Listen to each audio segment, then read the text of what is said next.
Hi friends, welcome to Murugesh kitchen. ಇವತ್ತಿನ ನಮ್ಮ ಚಾನಲ್ನಲ್ಲಿ ಈಸಿ ಆ್ಯಂಡ್ ಟೇಸ್ಟಿಯಾಗಿ ಮಾಡುವ ಚಿಕನ್ ಫ್ರೈ ಹೇಗೆ ಮಾಡೋದು ಅಂತ ನೋಡೋಣ ಬನ್ನಿ. ಏನೇನು ಸಾಮಗ್ರಿ ಬೇಕು ಅಂತ ನೋಡೋಣವಾ? ಈರುಳ್ಳಿ, ಹಸಿಮೆಣಸಿನ್ಕಾಯಿ, ಪುದೀನ ಸೊಪ್ಪು, ಟೊಮೊಟೊ, ಕೊತ್ತಂಬರಿ ಸೊಪ್ಪು, ಮೆಂತ್ಯ ಸೊಪ್ಪು, ಕರ್ಬೇವಿನ ಸೊಪ್ಪು. ಹೇಗೆ ಮಾಡೋದು ಅಂತ ನೋಡೋಣ. ಮೊದಲು ಬಾಣಲಿಗೆ 2 ರಿಂದ 3 ಸ್ಪೂನ್ ಎಣ್ಣೆ ಹಾಕೊಳ್ಳೋಣ. ಎಣ್ಣೆ ಕಾದ್ಮೇಲೆ 1/4 ಸ್ಪೂನ್ ಸೋಂಪು,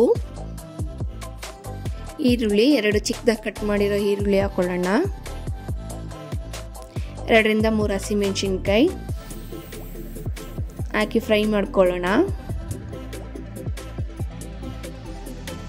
1 ಸ್ಪೂನ್ ಶುಂಠಿ ಬೆಳ್ಳುಳ್ಳಿ ಪೇಸ್ಟ್ ಹಾಕಿ ಚೆನ್ನಾಗಿ ಫ್ರೈ ಆದಮೇಲೆ ಗೋಲ್ಡನ್ ಕಲರ್ ಬಂದಮೇಲೆ ಚಿಕನ್ 1 kg ಚಿಕನ್ ಹಾಕಿ ಮಿಕ್ಸ್ ಮಾಡ್ಕೊಳ್ಳೋಣ. ಅರಿಶಿನ ಪುಡಿ 1 ಸ್ಪೂನು, ಉಪ್ಪು ರುಚಿಗೆ ತಕ್ಕಷ್ಟು, 1/4 ಕಪ್ ಮೆಂತ್ಯ ಸೊಪ್ಪು ಹಾಕೊಳ್ಳೋಣ. 1/4 ಕಪ್ ಪುದೀನ ಹಾಕಿ ಮಿಕ್ಸ್ ಮಾಡಿ. ಕೊತ್ತಂಬರಿ ಸೊಪ್ಪು 1/4 ಕಪ್ಪು ಹಾಕಿ ಮಿಕ್ಸ್ ಮಾಡ್ಕೊಂಡ್ಮೇಲೆ 1/4 ಕಪ್ ಮೊಸರು ಹಾಕ್ಕೊಳ್ಳೋಣ. ಮೊಸರು ಹಾಕೋದ್ರಿಂದ ಚಿಕನ್ ಸಾಫ್ಟಾಗಿರುತ್ತೆ.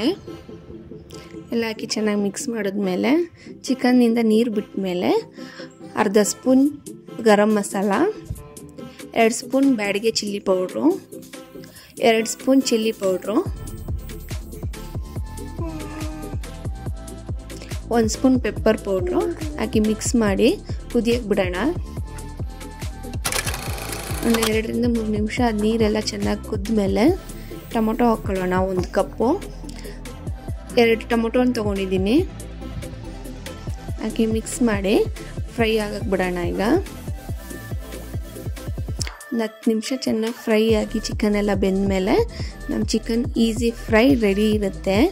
15 ರಿಂದ 20 ನಿಮಿಷದೊಳಗಡೆ ಮಾಡ್ಕೋಬೋದು. ತುಂಬ ಟೇಸ್ಟಿ ಆ್ಯಂಡ್ ಹೆಮ್ಮಿಯಾಗಿರುತ್ತೆ. ಚಿಕನ್ನ ಮುದ್ದೆ ಚಪಾತಿ ಜೊತೆ ಸರ್ವ್ ಮಾಡಿದ್ರೆ ತುಂಬ ಚೆನ್ನಾಗಿರುತ್ತೆ. ನೀವು ಮನೇಲಿ ಟ್ರೈ ಮಾಡಿ ಹೇಗಿದೆ ಅಂತ ಕಮೆಂಟ್ ಮಾಡಿ. ಸಬ್ಸ್ಕ್ರೈಬ್ ಮಾಡೋದನ್ನ ಮರಿಬೇಡಿ. ಇಷ್ಟ ಆದರೆ ನಿಮ್ಮ ಫ್ರೆಂಡ್ಸ್ಗೂ ಶೇರ್ ಮಾಡಿ, ಲೈಕ್ ಮಾಡಿ. Thank you friends.